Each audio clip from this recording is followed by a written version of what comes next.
Friends, hello, you're on the Sigodnia channel. My name is Anastasia Gusareva. Our guest today is Ilya Ponomarov, politician. Hello. Greetings. I'll start by saying that, it seems that Putin is continuing to terrorize Europe and NATO. So, there was a report that NATO is scrambling fighter jets again because of Russia. They urgently took off from the Rostock-Lagi airbase in Germany.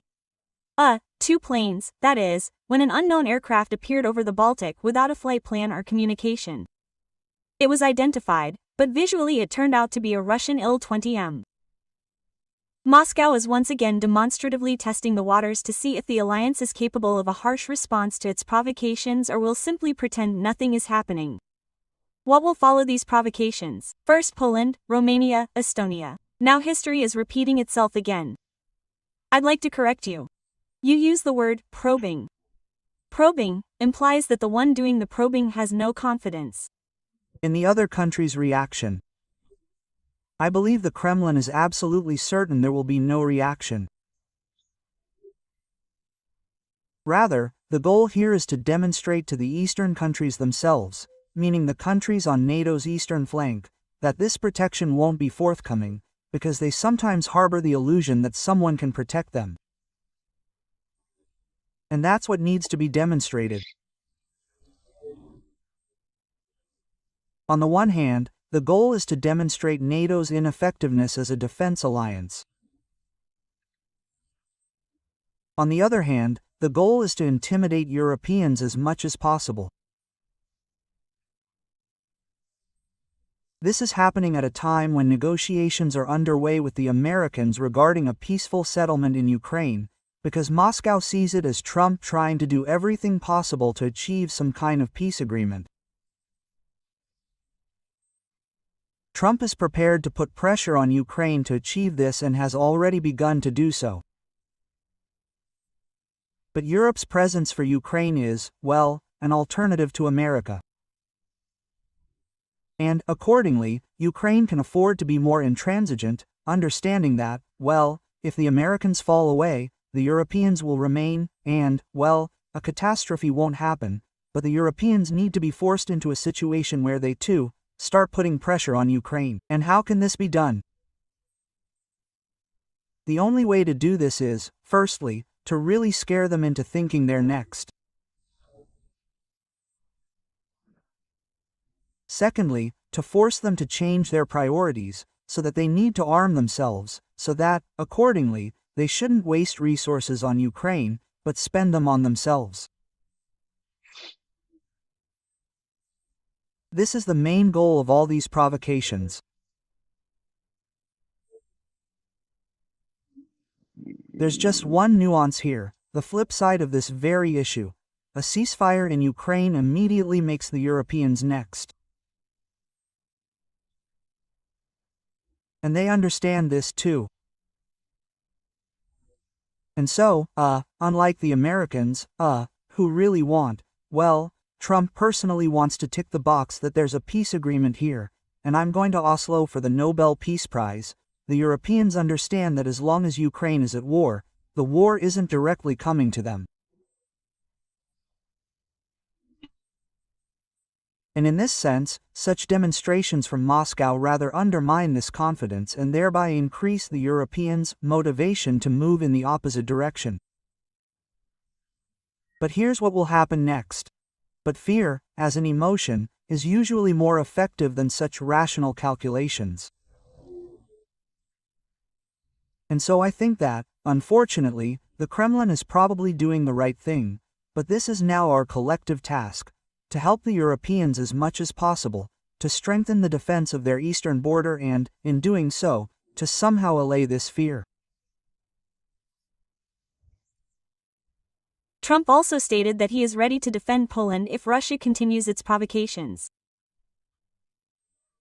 But I haven't seen, perhaps I haven't followed everything closely, any real actions from Trump, given the number of provocations Russia has already committed. Can Trump protect the Poles? You know, the question is, there's no defense. Well, yes. Well, I mean, if we take what happened there, for example, in Estonia, with those MiG-31 flights, that would be a simpler threat, a more familiar threat. Yes, it's supposedly serious. The MiG-31, they have serious equipment and so on, but against them, there are a large number of proven, working air defense systems that Estonia doesn't have at the moment, but they can be brought in, deployed, so to speak, and there you have it, the appropriate defense. I think that ultimately, that's what will be done. In the case of the attacks we observed in Poland, with drones, the situation is much more complicated, because, well, you can't just pound drones like Patriots, or they wasted their time. Yes, these missiles are expensive. So they wasted them, and shot down, I think, 4 of them. Yes, so those were drones, so, they also wasted them in vain. And one of the missiles, launched from a fighter jet, hit a residential building. Ultimately, well, because they're not designed to shoot down such targets. These are slow-moving, low-flying targets.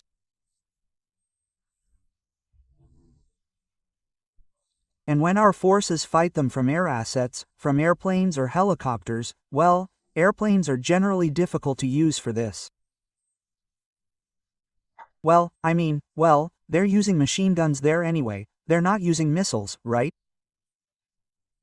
That is, because it's at least somewhat justified, but it's still completely ineffective, and it still requires what Ukraine has now developed, interceptor drones that can shoot these down, but they're no longer available.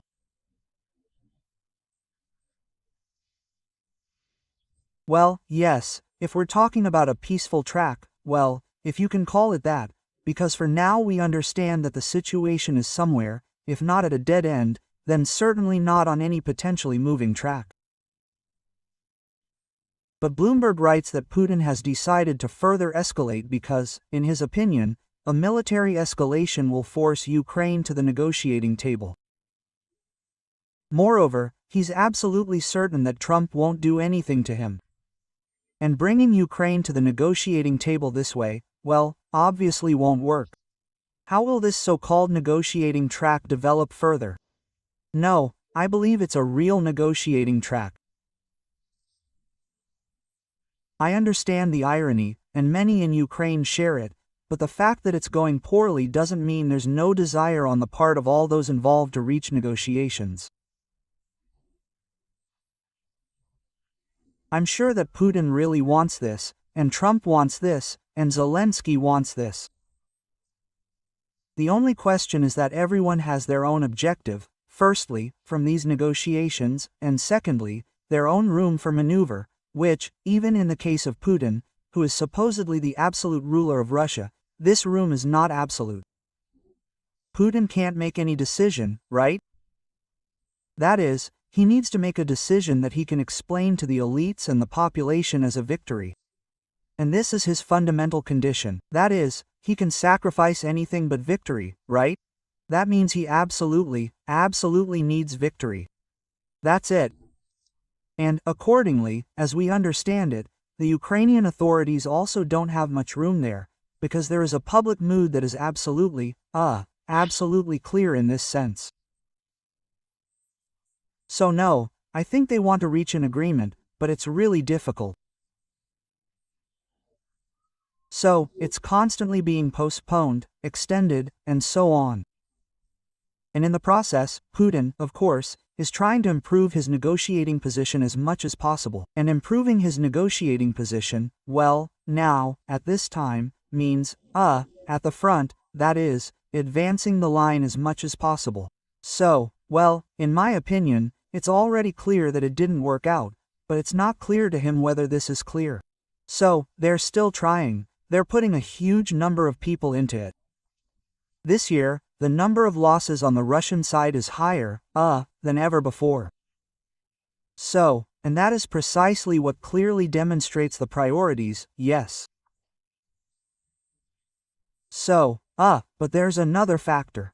Putin believes that increasing the production of those same drones, will give him the opportunity, to launch a new wave of attacks on Ukrainian civilian infrastructure, yes, and, accordingly, give Ukraine a merry winter, a cold and hungry one, yes. And I think that's exactly what he'll do. I mean, lessons have already been learned that this needs to be done in the fall, not the spring. That's it. And I think that's exactly what we'll see there in October and November. I don't think they'll just let the attacks on their refineries go. I mean, I'm sure, yes, that they'll respond.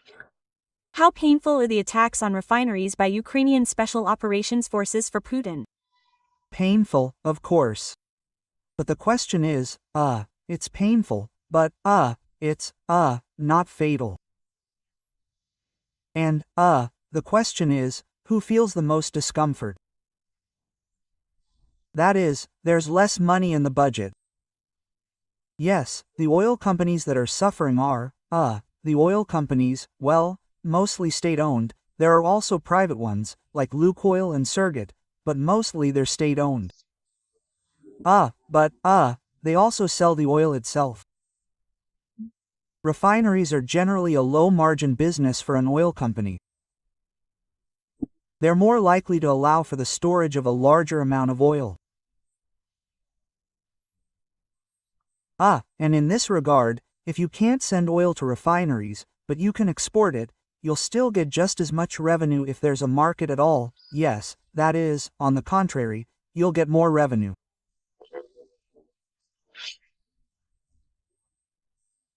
At the moment, export opportunities have also suffered in the Baltics, but they haven't suffered in any way in Novorossiysk or in the Chinese direction.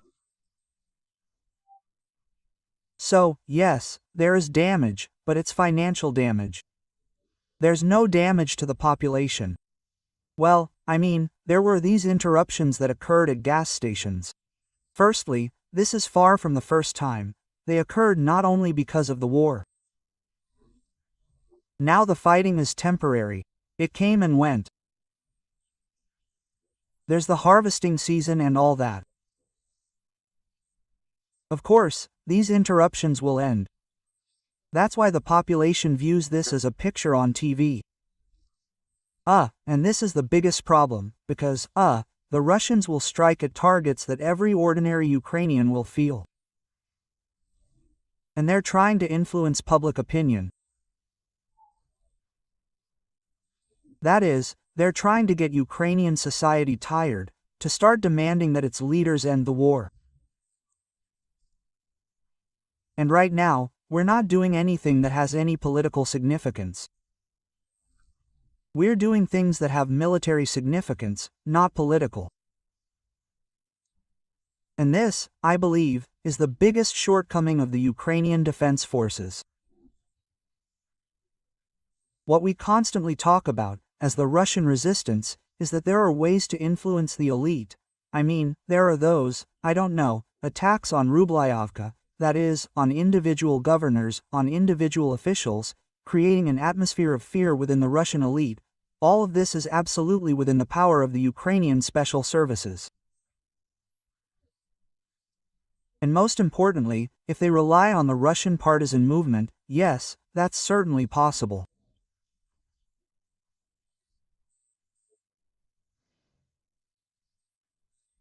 There are actions that will have a major public, resonance, and the destruction of government bodies will be applauded by the Russian public, yes, not disapproval.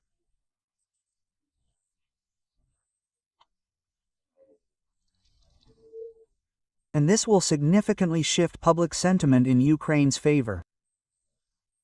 Well, we are not doing anything like that, accordingly. Yes, unfortunately, let's add China to the equation regarding the peace track. Trump spoke with Xi Jinping by phone, naturally. Trump said the conversation was wonderful, wonderful. We discussed everything, agreed on everything. Of course, there are a ton of issues there concerning trade, TikTok, and fentanyl, but we are, of course, interested in the issue of Ukraine. Could Trump have offered any interesting conditions that would now prompt him to call Putin on the carpet and say, let's somehow end the war, because I have other plans now for building the economy and so on? I think, Firstly, the relationship between Russia and Putin is completely different. There's a strong simplification of this relationship in the Ukrainian media, yes. It's not a relationship of vassal and liege, it's a relationship of senior and junior. That is, China can exert considerable economic influence on Russia. At the moment, Putin has created a situation of dependence. However, China can't issue orders and never has. And I don't think it will in the near future, because that will only lead to a breakdown in relations, not to anything positive. There will be hints about what we would like, what we would consider right, think about it. That's certainly true, but it won't be in order, and, accordingly, it certainly won't be implemented. What Trump might agree on with the Chinese, the Indians, and many others is to reduce trade with Russia. So Trump can negotiate a deal like, let's increase trade with us, while decreasing it with Russia, meaning you won't lose any money, right? There you go. Well, that means our geopolitical objective will be achieved. The question is, with China, the Americans don't have much room for maneuver because they want to, stifle China a bit. But with India, it's entirely possible if the Americans can agree on substituting Saudi oil for Russian oil. Technically, it's absolutely possible, and the pricing is working there, and so on. Well, that could very well work here. But with China, of course, there are things that can be negotiated, but not in a command and control manner. And what if we add Taiwan to the mix, considering that Trump even refused to help them in the summer? The Taiwan issue is perceived by the American elite as very pressing. And, I would say, no less pressing than the Ukrainian issue. Precisely because the Americans don't consider Russia their key geopolitical rival, but they do consider China. So, of course, they categorically don't want to give China the opportunity to annex Taiwan, whether militarily or politically. The question is, again, what can they do to prevent it? I mean, not wanting it is good, right? So, what should they do? And so far, no one really has an answer, but I hear talk about it constantly in the American political community. And these conversations about what to do with Taiwan. Yes, these conversations are clearly intensifying. And one of the keys to Ukrainian military exports, which President Zelensky has started talking about, could actually be the issue with Taiwan. Another thing is that the presidential office, I'm sure, won't get involved, because they understand that relations with China shouldn't be damaged. Well, okay, don't screw things up there. Let private companies work on it together with the Americans. It's a perfectly reasonable working option there. Why does Trump need to return to Afghanistan? And I'm referring to his recent statements, when he threatened that if they don't return what doesn't belong to them, meaning the base, it will be very, very bad. And before that, the media reported that Trump was considering America's return to Afghanistan. Well, I'll say this. In principle, it would be nice to have good relations with Afghanistan and implement various projects there. For the Americans, the Russians, or the Chinese, it wouldn't be a bad idea, because Afghanistan is where we have real reserves of various critical minerals, ores, and so on. The only question is that this base itself, especially in this power-hungry regime, is unlikely to lead to the possibility of doing anything like that jointly. We need to either take the most cynical path possible and, like Russia did, when the Taliban was considered a terrorist organization, say, now it's not a terrorist organization. On the contrary. Come to our forum, friends. Yes, yes. So, these are kosher partners, right? So, the Americans need to do the same. I'm sure that these Taliban, because the Taliban of today and the Taliban of 2001 are different. I think the Taliban will say just fine. So, come on, let's negotiate, yes, but for now, the rhetoric that was being voiced is completely different. Trump is starting with a threat. It seems to me that a threat won't work in this situation. And I think the Americans will be completely unprepared to carry it out, yes, that is, somehow re-enter Afghanistan. I can't imagine that. Yes, so far no one can, probably no one except Trump. Obviously, he somehow imagines this story, or maybe not. A small lyrical digression. Trump has already once again had Armenia at war with him, yes, I think it was at war with Cambodia. SMBOG, with Cambodia, yes. Yes, then he has Azerbaijan at war with Albania, and he is ending these wars. Basically, according to his theory, he has ended 7 wars. The 8th, Russia versus Ukraine, turned out to be the most difficult. And so, on the White House lawn, journalists again asked him if he was tired of winning, because that's how many victories he has. He said that yes, winning is, of course, difficult, you can get tired of it, but I'm not tired yet. Do you think Trump is deliberately falling for this trolling and deliberately making mistakes, or is he just doing it and, in fact, it's fine with him, and nothing to worry about? Well, he does it and does it. He's actually quite the media personality, and he definitely lives by the principle that any PR, except for an obituary, is good. Well, and he's acted that way his whole life, accordingly. These slips of the tongue, of course, are a bit of a warning sign, because, well, while it's clear that Americans always confuse Sweden with Switzerland, and so on, but these are clearly slips of the tongue, because Cambodia is with Thailand, which means Armenia is with Azerbaijan. Yes, very few people can pronounce Azerbaijan, meaning, pronounce this word, but this suggests that age is simply starting to catch up.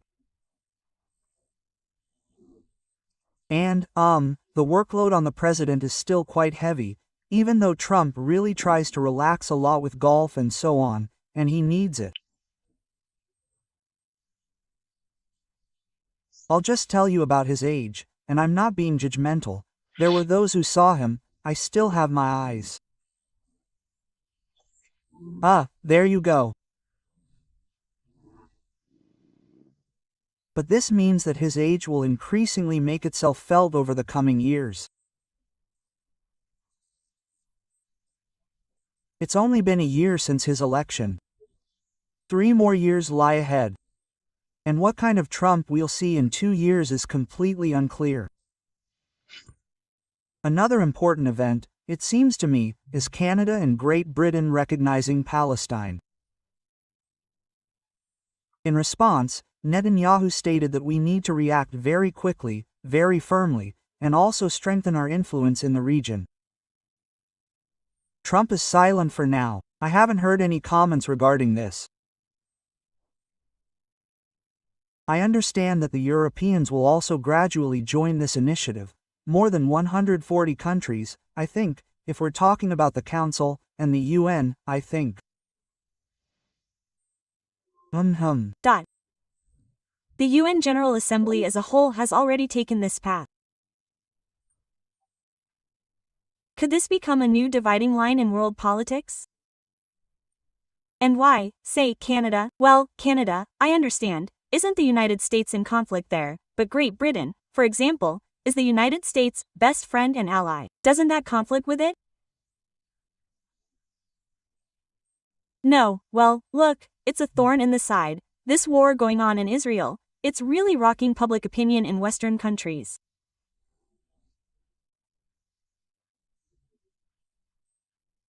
And by that very fact, it's hindering Western politicians, because it's becoming a rallying point for the left flank, and for all sorts of radical opposition.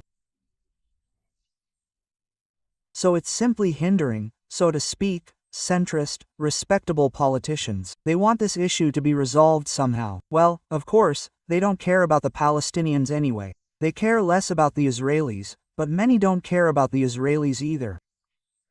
They do care about themselves. They want their political life to normalize. For that, they need this issue resolved somehow. Theoretically, there can only be two solutions to this issue, right? So, it's either the creation of a normal, fully fledged Palestinian state that will be recognized by Israel, and there will be bad relations with them, I don't know, a solid fence around them and so on, but nevertheless, for it to be a normal, fully fledged state with all the attributes, or a complete cleansing of these territories.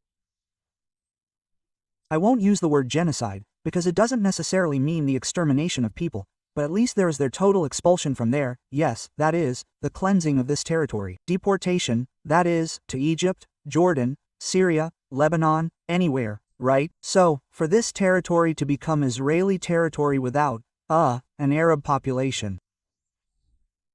Essentially, after October 7th, the international community gave Israel carte blanche for a while to implement the second scenario, right? That is, because everyone was silent. So, that means there was a just war, Hamas attacked, and that's true. So, it's a just war. That's it. But Israel didn't handle it that way. Or maybe it didn't want to, or maybe it couldn't, I don't know. That's it. But it wasn't realistic, it wasn't implemented, and to have such a continuous war for several years in dense urban areas, where, accordingly, a large number of civilians are dying, that's what the world is no longer ready for. Therefore, now, from this decision to clear the Gaza Strip, well, since you didn't clear it, it means we now take a position of explicitly recognizing a Palestinian state. So, this transition is happening.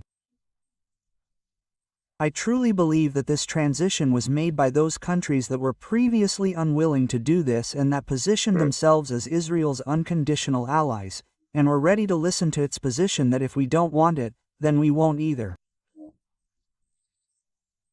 Well, now that's over, and it was, in my opinion, an absolutely predictable story. I think the result of this situation will be that the entire world will recognize Palestine. I don't see any split here, because even the figures you cited don't indicate that the majority of the international community recognizes a Palestinian state. That's it. And so, this process will be completed. And they will pressure, including Israel, to recognize it or not, or whether it's impossible. Well, of course, Israel has already signed various agreements on these sides several times. It's no longer a question of recognition or non-recognition. The question here is more about the mechanism for actually implementing it. So, the entire world, is simply expressing its point of view in this way, right? But it's the Israelis themselves who need to implement it. It's just that the Israelis themselves constantly say, and I completely understand why they say this, that it's impossible, that we cannot live together with them. That is, it's a constant source of terrorist threat, and so on. Well, I mean, it's understandable why they say that, but if you say that, then something still needs to be done. What are you proposing? So, we can't live together with them. So what does that mean? Either you have to kill them, or you have to somehow resolve this issue. If you can't kill them and won't kill them, and thank God, because that would, of course, be a crime in itself, then you have to somehow resolve this issue. You can't just say that we can't resolve it. Yeah, well, it is what it is.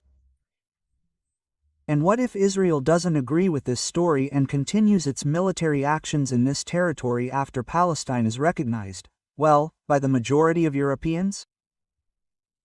What should the Europeans do then? Should they somehow punish Israel for this, roughly speaking, or take some measures to stop, say, the offensive? Well, if not Netanyahu, he doesn't agree anyway. What if he gives the order tomorrow? No, we're cleaning up. For example, Israel depends quite little on the Europeans, right? But it depends heavily on the Americans, right? I think the Europeans will go so far as to deliberately help the Arab side. I'm almost certain that won't happen. There are still many reasons why the elites will always be more sympathetic to Israel. So, for the Europeans, yes, it will be different from below, yes, but from above, Israel will definitely have a blocking influence on the European elites. But how will the Americans act if, for example, the government in America changes to the Democrats, right?